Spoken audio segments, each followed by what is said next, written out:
Scan for Sovi, your AI bestie. I got your back. Velocity of money questions are super common in economics, so let's solve this one fast using the quantity theory of money formula right now.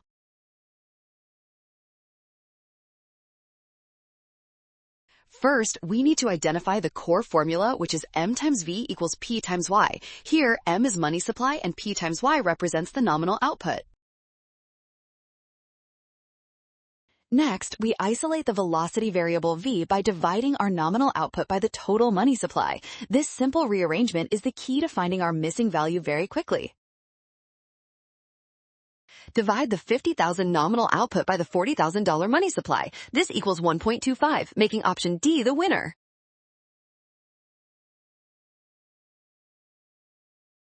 Well done! Scan the code to learn with Sovi. Avoid the rush and watch signs. Trust given values and check your steps.